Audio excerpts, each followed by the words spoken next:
Assalamualaikum warahmatullahi wabarakatuh. Perkenalkan, nama saya Eka Jaya Junior dari kelompok 6. Saya di sini akan menjelaskan tentang materi fiber optik. Pengertian fiber optik. Fiber optik adalah sebuah teknologi komunikasi yang menggunakan serat optik yang sangat tipis dan fleksibel untuk mentransmisikan sinyal cahaya. Diameter kabel fiber optik pada umumnya berukuran sekitar 120 mikrometer, sedangkan sumber cahayanya dapat berupa sinar laser ataupun sinar LED. Keuntungan menggunakan kabel fiber optik sebagai media transmisi diantaranya adalah tingginya bandwidth yang dimilikinya tidak rentan terhadap gangguan apabila dibandingkan dengan kabel tembaga, lebih tipis dan ringan, serta dapat mentransmisikan data dalam bentuk digital. Nah, bisa kita lihat di sini ada contoh gambar kabel fiber optik. Jenis-jenis fiber optik. Fiber optik single mode memiliki diameter inti yang lebih kecil dibandingkan dengan serat multimode. Ini mengarah pada propagasi hanya satu mode cahaya yang terjadi di dalam serat, mengurangi dispersi modus dan menghasilkan kecepatan transmisi yang lebih tinggi. Serat single mode banyak digunakan untuk jarak jauh seperti dalam jaringan telekomunikasi antar kota dan infrastruktur telekomunikasi lainnya. Fiber optik multimode memiliki diameter inti yang lebih besar sehingga memungkinkan banyak mode cahaya untuk berjalan di dalamnya. Hal ini menghasilkan dispersi modus, di mana sinyal terurai menjadi beberapa komponen cahaya yang mencapai ujung serat dengan kecepatan berbeda. Serat multimode umumnya digunakan untuk jarak pendek, seperti dalam jaringan lokal, di dalam gedung atau pusat data. Tipe kabel fiber optik. Yang pertama, tight buffer, indoor atau outdoor. Kedua, breakout cable, indoor atau outdoor. Ketiga, aerial cable atau self-supporting. Keempat, hybrid dan composite cable. Kelima, armored cable. Keenam, low smoke zero halogen. Ketujuh, simple cable. Kedelapan, chip core cable. Fungsi fiber optik. Yang pertama, transmisi data. Fiber optik digunakan secara luas untuk mentransmisikan data dengan kecepatan tinggi.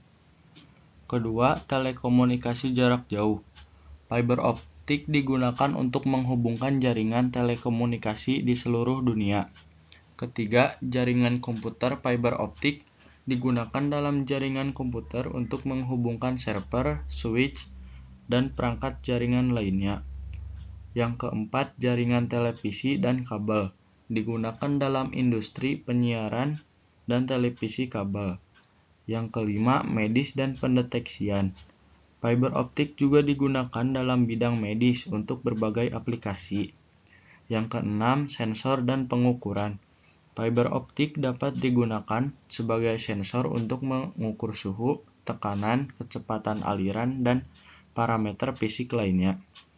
Yang ketujuh, industri pertahanan dan keamanan. Fiber optik juga digunakan dalam aplikasi pertahanan dan keamanan, termasuk pengawasan, pembatasan, sistem keamanan, dan komunikasi taktis. Komponen fiber optik. Bagian inti atau core. Bagian inti fiber optik terbuat dari bahan kaca dengan diameter yang sangat kecil. Diameternya sekitar 2 mm sampai 50 mm. Diameter serat optik yang lebih besar akan membuat performa yang lebih baik dan stabil. Kedua, bagian cladding. Bagian cladding adalah bagian pelindung yang langsung menyelimuti serat optik. Biasanya ukuran cladding ini berdiameter 5 mm sampai 250 mm. Cladding terbuat dari bahan silikon dan komposisi bahannya berbeda dengan bagian core. Selain melindungi core, cladding juga berfungsi sebagai pemandu gelombang cahaya yang merefleksikan semua cahaya tembus kembali kepada core. Ketiga, bagian coating atau buffer. Bagian coating adalah mantel dari serat optik yang berbeda dari cladding dan core. Lapisan coating ini terbuat dari bahan plastik yang elastis. Coating berfungsi sebagai lapisan pelindung dari semua gangguan fisik yang mungkin terjadi, misalnya lengkungan pada kabel, kelembapan udara dalam kabel. Keempat, bagian string member dan outer jacket. Lapisan ini merupakan bagian yang sangat penting karena menjadi pelindung utama dari sebuah kabel fiber optik. Lapisan string member dan outer jacket adalah bagian terluar dari fiber optik yang melindungi inti kabel dan berbagai gangguan fisik secara langsung. Prinsip kerja fiber optik. Pertama, sinyal awal atau source yang berbentuk sinyal listrik ini pada transmitter diubah oleh transducer elektro-optik menjadi gelombang cahaya. Kemudian gelombang cahaya selanjutnya ditransmisikan menjadi kabel serat optik menuju penerima atau receiver yang terletak pada ujung serat optik lainnya. Pada penerima atau receiver, sinyal optik ini diubah oleh transducer optoelektronik menjadi sinyal elektris kembali. Kelebihan fiber optik. Jenis kabel fiber optik ini memiliki kemampuan mengantarkan data dengan kapasitas besar, serta jarak transmisi yang sangat jauh.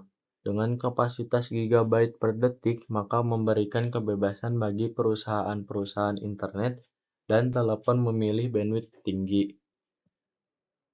Meskipun memiliki kemampuan yang besar, bentuk fisik dari kabel ini lebih kecil jika dibandingkan dengan jenis lain karena bahannya dari serat kaca dan plastik. Hal ini memungkinkan tersedianya ruang yang cukup besar. Karena tidak menggunakan arus listrik kabel fiber optik, ini bebas dari gangguan sinyal elektromagnetik, sinyal radio, serta mempunyai ketahanan yang cukup kuat juga sehingga banyak digunakan perusahaan-perusahaan besar. Meskipun memiliki kecepatan akses yang tinggi, namun tetap kemungkinan hilangnya data sangatlah rendah. Jadi Anda tidak perlu mengkhawatirkan validitas Anda. Karena tidak menggunakan listrik, maka kemungkinan adanya konsleting juga tidak akan terjadi. Jadi dalam hal keamanan juga sangatlah terjamin. Kekurangan fiber optik. Kekurangan terbesar dari kabel fiber optik adalah harganya yang cukup tinggi. Hal ini sangatlah wajar mengingatkan bahan-bahan yang digunakan serta pemasangannya. Oleh sebab itu, pengguna kabel jenis ini bukanlah sembarangan, melainkan perusahaan atau penyedia jasa komunikasi yang memang menginginkan akses lebih cepat. Selain memakan biaya yang besar, pada saat pemasangan untuk perawatan fiber optik pun juga memerlukan biaya yang tidak sedikit, melihat alat-alat yang digunakan juga tidaklah murah. Perhatikan juga penempatan kabel fiber optik. Biasanya dipasang pada jalur yang berbelok atau yang memiliki sudut melengkung agar proses berjalannya gelombang bisa lebih lancar atau tidak terhambat. Teknologi point-to-point fiber optik atau Metro E. Point-to-point fiber optik melibatkan pengiriman sinyal cahaya melalui serat optik yang sangat tipis dan fleksibel. Serat optik terdiri dari inti yang sangat kecil yang menghantarkan cahaya, dikelilingi oleh lapisan cladding yang memiliki indeks refraksi yang lebih rendah. Ini menciptakan fenomena yang disebut total internal reflection, di mana cahaya terperangkap di dalam serat dan dapat mengirimkan data dalam bentuk pulsa cahaya.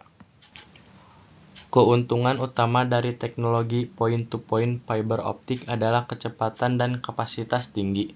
Serat optik memiliki kapasitas jauh lebih besar daripada kabel tembaga tradisional, sehingga memungkinkan pengiriman data yang lebih cepat dan lebih banyak. Serat optik juga tidak rentan terhadap gangguan elektromagnetik dan interferensi, menjadikannya lebih andal dan memiliki gangguan yang lebih rendah.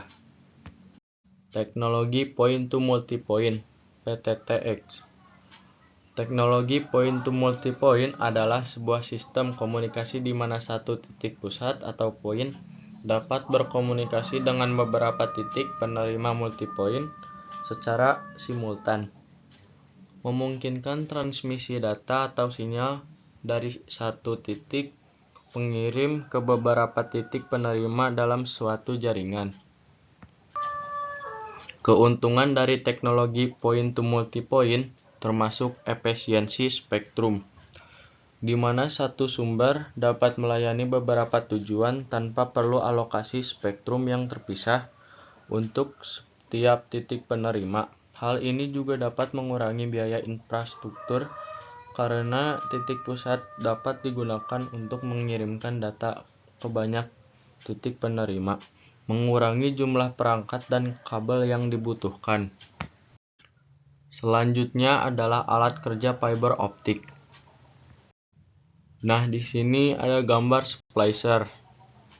Yang kedua clipper, yang ketiga stripper, yang keempat optical power meter atau yang selanjutnya optical time domain reflectometer (OTDR), light source, optical fiber identifier, dan visual pole locator.